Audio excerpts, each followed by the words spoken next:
자, 오늘은 지난주에 이어서 2주차. 우리 지난주에 하나님의 선택과 유기에 대해서 배웠습니다. 오늘 특히 이제 선택과 유기에 관한 부분을 더 배울 텐데요. 12항 선택의 확신 한번 읽어보겠습니다. 택하신 자들은 하나님의 때에 자신들의 영원하고 변함없는 선택에 대하여 비록 단계가 다양하고 정도의 차이가 있지만 확신을 얻는다. 선택받은 사람들, 그 사람들은 자기가 선택을 받았다는 것에 대해서 확신을 얻을 수 있다는 얘기를 하는 거예요. 그렇지만 그 정도의 차이는 있을 수 있어요. 그리고 사람에 따라서 그 단계도 다양할 수 있어요. 다 똑같은 패턴으로 이렇게 확신을 얻는 건 아니라는 얘기예요. 이 선택의 확신은 하나님의 비밀스럽고 깊고 오묘한 것들을 호기심으로 파고 들어감으로써 갖는 것이 아닙니다. 호기심으로 막 이렇게 저렇게 알아내려고, 하나님이 감추어 놓으신 것을 막 알아내려고 함으로써 선택 확신을 받는 것이 아니라, 반대로 하나님께서 그분의 말씀에서 가리켜 보이신 틀림없는 선택의 열매들을 통해서 확신을 얻는다. 그 열매들이 뭐냐? 그리스도에 대한 참된 믿음, 그리고 하나님의 자녀로서 갖는 하나님에 대한 경외심, 하나님을 두려워하는 마음, 그리고 죄에 대해서 슬퍼하는 거룩한 슬픔, 그리고 의에 목마르고 굶주림 등 이런 것들, 이것이 선택의 열매들이에요. 이것을 통해서 선택의 확신을 얻을 수 있다, 이 이야기입니다. 뒤에 설명하는 건 영적으로 그것들을 기뻐하고 거룩히 즐거워하며 자신들 안에서 관찰함으로써 얻는다. 자, 다시 선택을 확신할 수 있어요. 근데 어떻게 그 선택을 확신할 수 있어요? 막 신비한 어떤 계시를 받아서 꿈이나 환상이나 어떤 음성을 통해서 하나님의 갑자기 알려주는 걸 통해서 확신을 얻는 것이 아니라 몇 가지를 말한 거예요. 여러 가지가 있지만 그 중에 네 가지를 말하죠. 그리스도에 대한 참된 믿음, 이것이 제일 중요한 거죠. 그리스도에 대한 믿음이 있는지를 확인하는 거예요. 내 안에서 관찰을 해야 돼요. 내 안에 그 참된 믿음이 있는지, 그리고 하나님을 두려워하는 마음, 경외심이 있는지.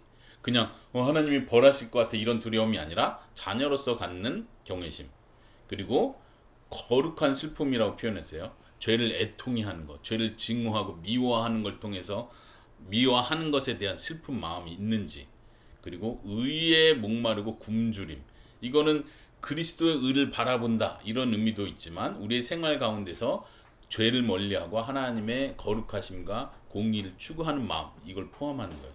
이런 것이 있는지를 확인하는 거예요. 내가 그것들을 기뻐하고 있는지, 그것들을 즐거워하고 있는지를 확인함으로써 선택을 확신할 수 있다. 자, 여러분들 자신을 살펴봐야겠죠? 우리 자신을 살펴봐야 돼요. 나에게도 그런 확신이 있는가? 하나님이 나를 선택해 주셨구나 라는 확신이 있는가를 자신을 살펴봐야 돼요. 계속 이어서 이런 확신에 대한 이야기를 계속 이어갑니다.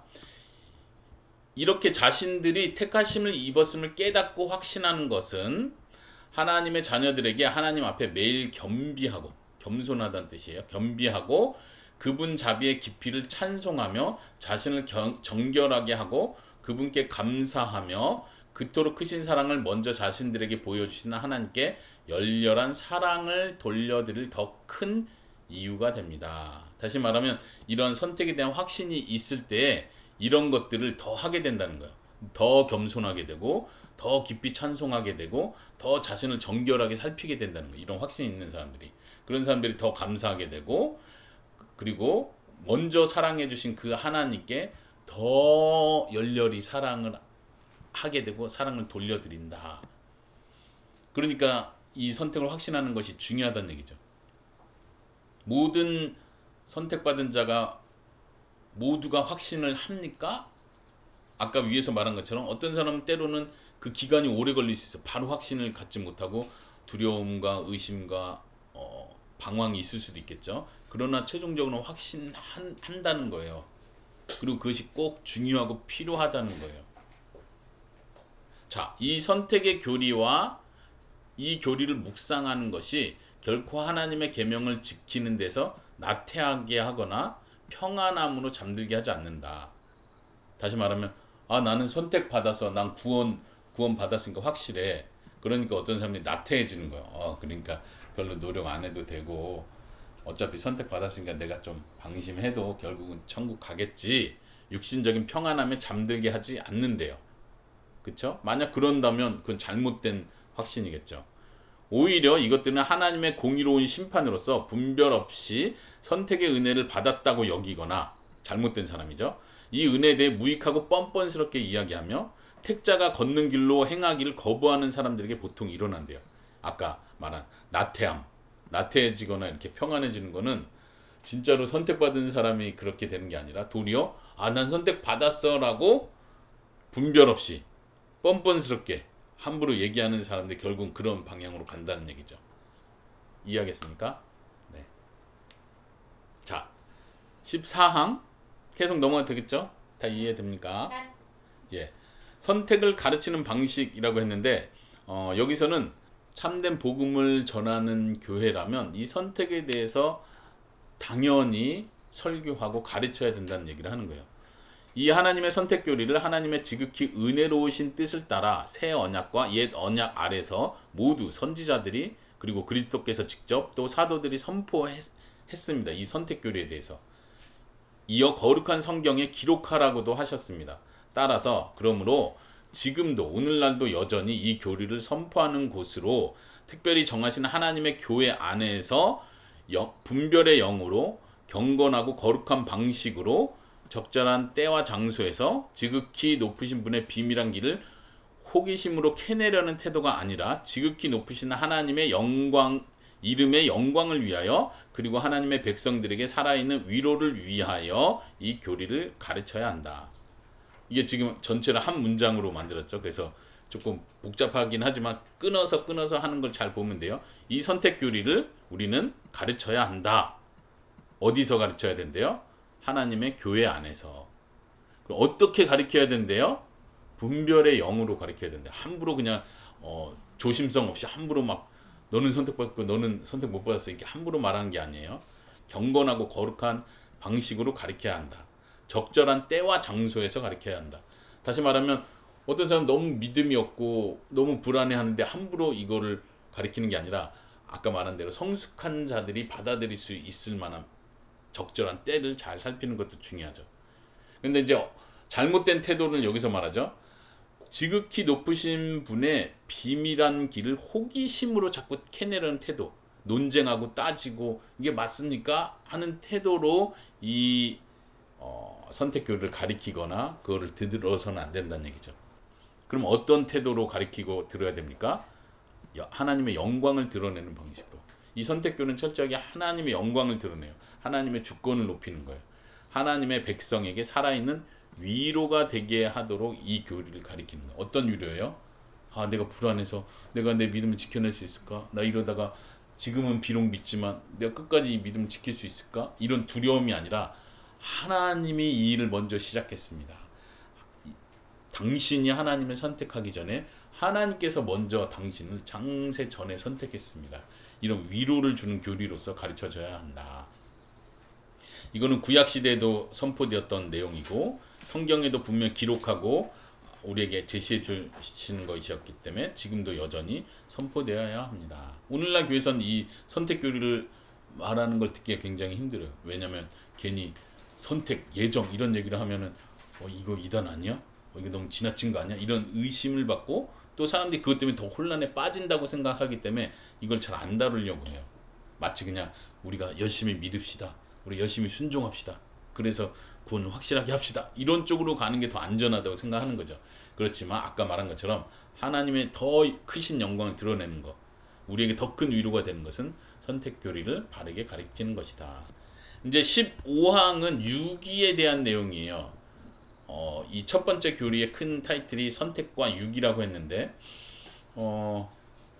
아까 선택을 조심스럽게 설교해야 된다고 했던 것처럼 유기 내용도 오늘날 교회는 더더욱 위험하다고 보는, 이런 교리를 가리키는 것 자체, 이런 교리를 설교하는 것 자체가 더 위험하다고 보기 때문에 더 안 가리키려고 하고 마치 성경에 없는 내용인 것처럼 무시하려고 하는 경향이 있다. 그렇지만 우리는 성경이 분명히 유기에 대해서 말하기 때문에 우리는 이것을 반드시 말해야 된다. 자, 진이 유기라는 말은 어렵죠? 그렇지만 아빠가 몇 번 우리 가정 예배를 통해서 유기라는 표현을 했어요. 유기하면 우리 먼저 제일 떠오르는 생각이 뭐예요? 유기견. 네.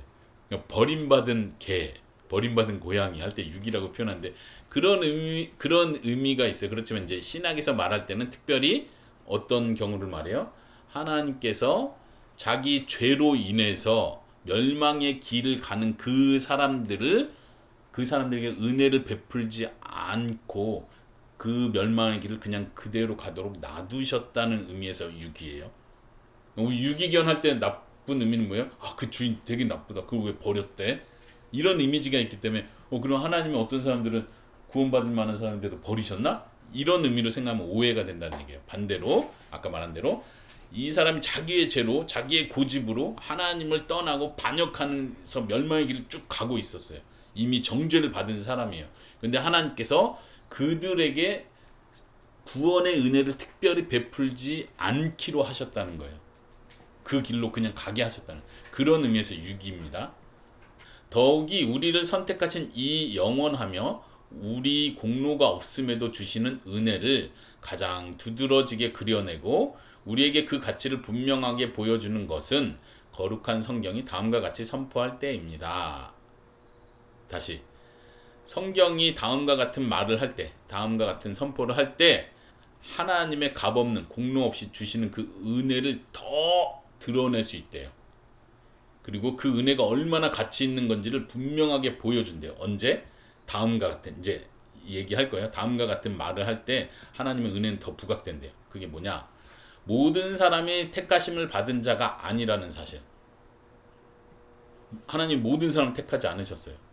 또 어떤 이들은 택하심을 받지 않았어요.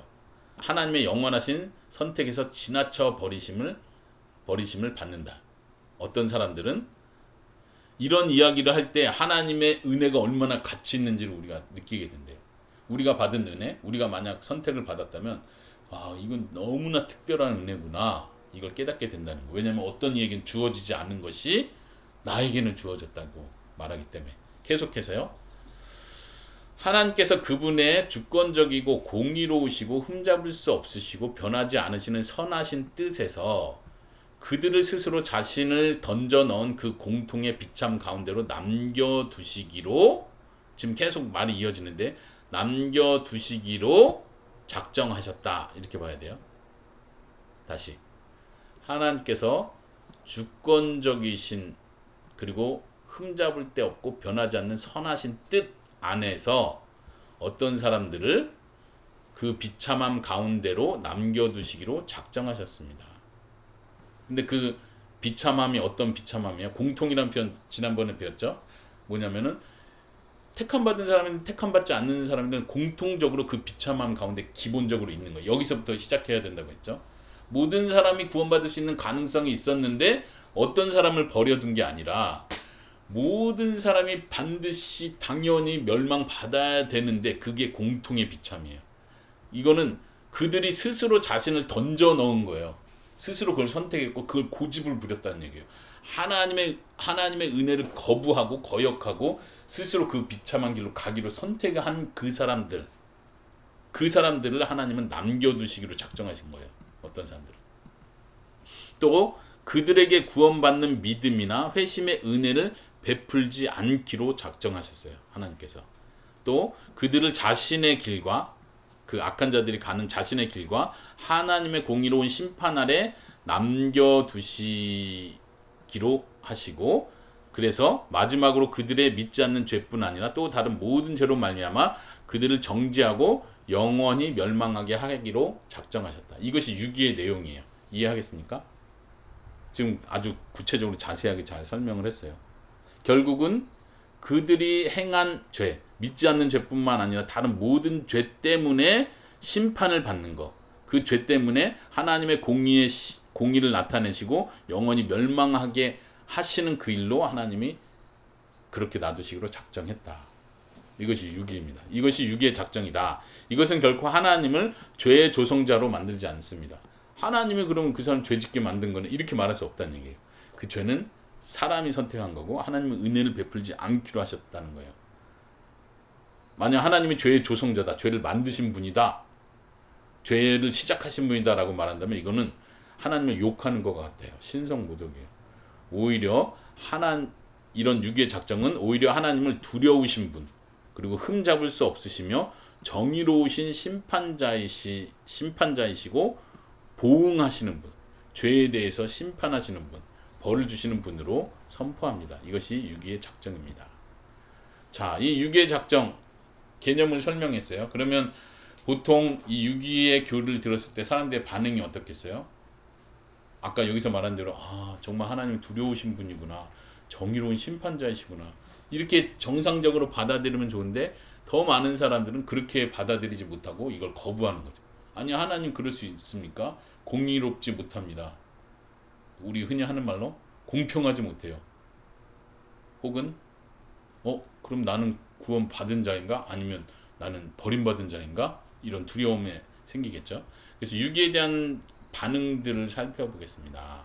그리스도에 대한 살아있는 믿음과 확신에 찬 영혼의 신뢰, 양심의 평안, 자녀로서 순종하는 열렬한 노력, 그리스도로 인하여 하나님을 찬송하는 것 등이 자신 안에 효과적으로 이루어지는 것을 아직 분명히 경험하지 못한 사람이 있다는 거예요. 만약 위에서 말하는 걸 확신한다면 나는 선택받은 사람 맞구나, 나 버림받은 사람 아니구나 하겠는데, 그렇지 못한, 경험하지 못한 사람이 있다는 거예요. 그럼에도 불구하고 하나님께서 그것들을 통해서 이런 은혜를 우리 안에 역사하시기로 약속하신 방편들을 사용하는 사람들. 이 말은 뭐냐면, 내가 그런 경험, 그런 확신은 없지만 방편들은 뭐냐면 하나님의 말씀을 설교하는 그 설교, 하나님을 예배하는 그 예배 모임, 세례 성찬, 말씀을 부지런히 읽는 것, 기도하는 것, 이런 것들이 은혜의 방편들이에요. 그거를 부지런히 사용하는 사람들은 유기에 대한 언급에 놀라거나 자신을 유기자, 난 버림받은 사람이구나 라고 생각해서는 안 됩니다. 오히려 계속해서 그 은혜의 방편들을 부지런히 사용하면서 풍성한 은혜의 때를 간절히 원하고 경외함으로 겸손히 그때를 기다려야 합니다. 우리가 유기의 교리를 믿는다면, 하나님은 어떤 사람을 선택했고 어떤 사람을 버리셨다는 걸 믿는다면 두려움이 생기는 게 당연해요. 그리고 확신하지 못하는 사람이 있어요. 아까 여기서 말한 대로 영혼의 신뢰, 양심의 평안함, 나 구원받았구나, 평안함을 느낀다든가, 그래서 자녀로서 열심히 노력하는 태도, 하나님을 찬송하는 거, 하나님 감사합니다, 찬양하는, 이런 거를 경험하지 못하고 확신이 없는 사람이 있을 수 있다는 거죠. 그런데 만약 그 사람이 여전히 그래, 하나님 말씀 더 듣겠습니다, 더 배워가겠습니다, 복음을 더 필요로 합니다, 교회 부지런히 나와서 하나님이 주시는 그 은혜를 받기 원합니다 하는 사람들은 유기에 대해서 놀라지 말라는 얘기예요. 무섭다, 두렵다 이렇게 생각하지 말라는 거예요. 계속 그 은혜의 방편들을 부지런히 사용하라는 이야기입니다. 그리고 하나님, 나에게도 그 하나님의 선택의 확신을 주시는 그때를 기다립니다. 내 마음도 하나님 안에서, 그리스도 안에서 평안함을 누리기 원합니다. 그런 마음으로, 겸손함으로, 경외함으로 그때를 기다려야 합니다. 만약 우리 자녀들 가운데 그런 확신이 없는 사람이 있다면 이 교훈을 잘 들으시기 바랍니다. 그때를 기다리시고 부지런히 은혜 방편들을 사용하시기 바랍니다. 또 다른 사람이 이런 사람이 있다는 거예요. 더욱이 하나님께로 돌아가고 하나님만을 기쁘시게 하며 사망의 몸에서 건져주시길 진심으로 바라지만, 그런 마음은 있는데 아직 경건이나 믿음의 길 위에서 자신들이 갈망하는 만큼 이르지 못한 사람들이 있어요.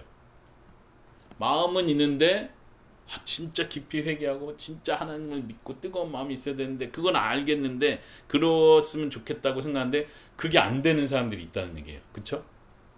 그런 사람들에 대해서 말하기를, 그런 사람들은 유기 교리에 놀랄 이유가 앞에 사람보다 적습니다. 이는 자비로운 하나님께서 꺼져가는 등불을 끄지 않으시고 상한 갈대를 꺾지 아니하시리라 약속하셨기 때문에 그 사람은 좀 더 아까 위에서 말한 대로 겸손히 그때를 기다리는 거예요. 내게 더 큰 확신을 주시기를, 내가 좀 더 계속 성숙해 나가기를 기도하는 거죠. 이 유기교리가 많은 사람들에게 두려움을 준다는 걸 전제하는 거예요.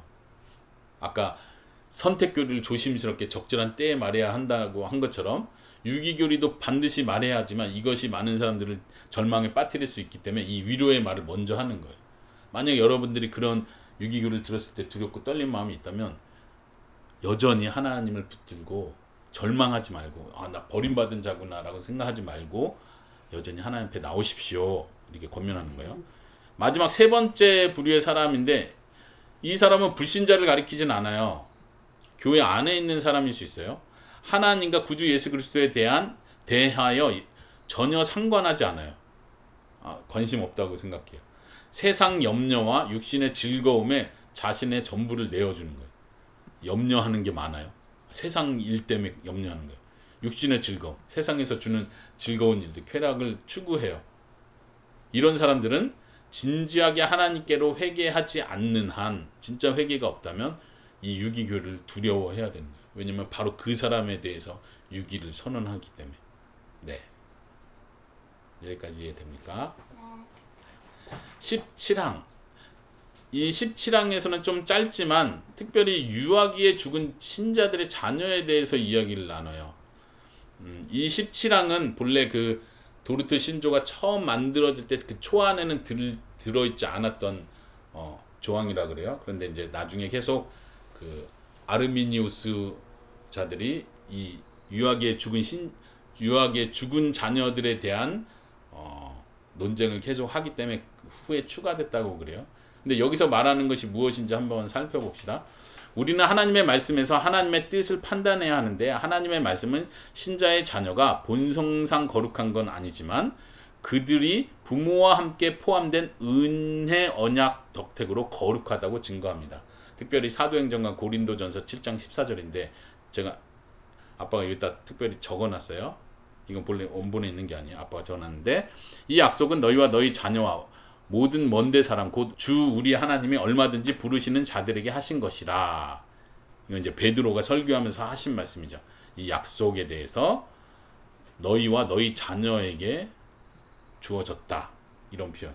이건 이제 구약에서부터 계속되는 거죠. 할례 언약을 베풀 때도 마찬가지로 아브라함이 믿음으로 할례를 받아야 했지만 그 자녀가 믿음을 고백하기 전 그것과 상관없이 아브라함의 자녀이기 때문에 언약의 자녀 안에 들어간다는 표로서 할례를 받게 했던 것처럼 이 믿음의 약속도 이 언약 개념으로 이해하는 거예요. 하나님께서 이 언약을 여전히 실현하시는데 너 믿는 자와 너의 자손에게까지 그 언약을 하나님께서 언약의 은혜를 베풀어 주신다라고 하는 거죠. 이제 고린도전서 17장도 많은 논란이 있는 본문이긴 하지만 이렇게 말하고 있어요. 믿지 아니하는 남편이 아내로 말미암아 거룩하게 되고 믿지 아니하는 아내가 남편으로 말미암아 거룩하게 되나니 여기서 거룩하게 된다는 건 진짜로 죄가 다 사라지고 구원받는 자가 된다 이런 뜻은 아니에요. 굉장히 언약적인 표현으로 이렇게 표현하는 거예요. 그렇지 아니하면 너희 자녀도 깨끗하지 못하니라. 그러나 이제 거룩하니라. 자녀들이 믿는 부모로 인해서 거룩해졌다고 표현해요. 이것도 죄가 완전히 없어져서 구원받았다 이런 표현은 아니지만 언약적 개념으로 믿는 자의 자녀이기 때문에 하나님께서 특별히 구분된 자로 여기서 거룩하다는 표현은 그렇게 이해하는 거야. 하나님께서 특별히 믿지 않는 자녀와는 다르게 믿는 자의 자녀를 구별하셨다. 언약의 은혜 안으로 구별하셨다. 이런 의미로 이해를 하는 거예요. 그래서 따라서 경건한 부모는 하나님께서 유아기에 이 세상에서 불러가시길 기뻐하신 그들 자녀들의 선택과 구원을 의심하지 말아야 합니다. 27항 조항은 특별히 다른 어떤 유아기의 자녀에 대한 교리를 설명하는 차원보다도 위로를 위해서 언급을 하는 거예요.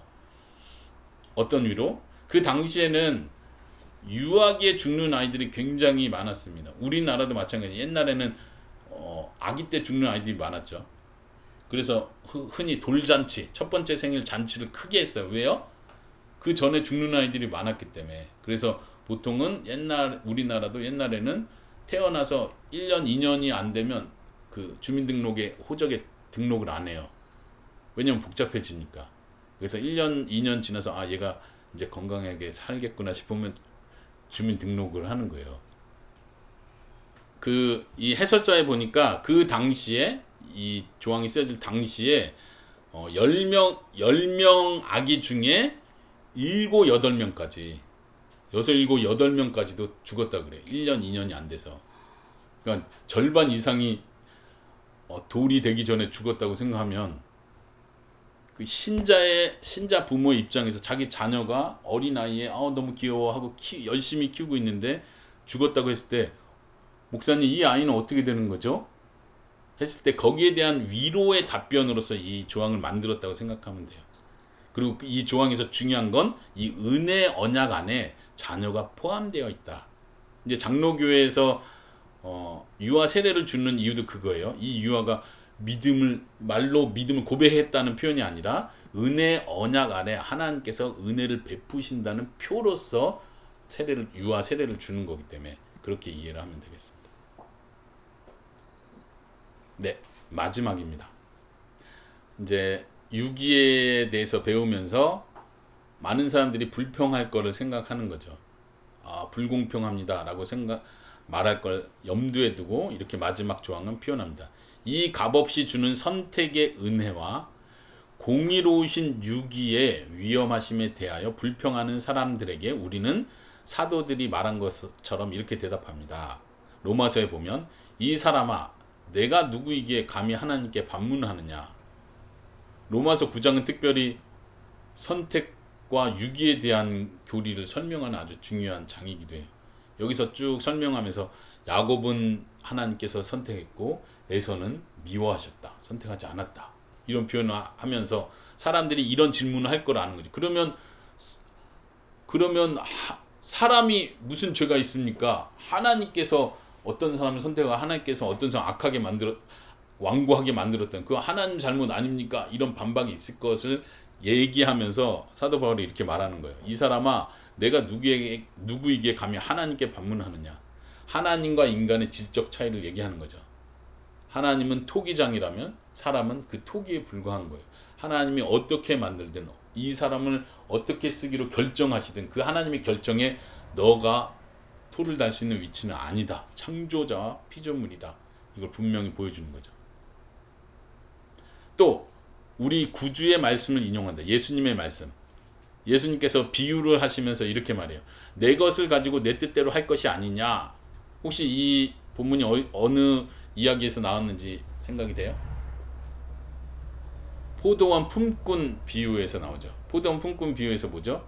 처음에 아침에 포도원에 들어서 열심히 일한 사람과 나중에 거의 일이 끝나는 시간이 다 돼서 뒤늦게 고용주에게 고용받아서 포도원 품꾼에서 열심히 일한 사람에게 똑같은 품삯을 주는 거예요. 그러니까 먼저 왔던 사람이 말하기를 아니 이 사람이 이 정도 받았으면 나는 더 받아야 되는 거 아닙니까?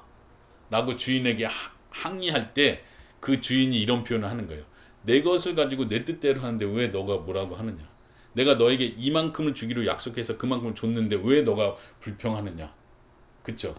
맞는 말이죠.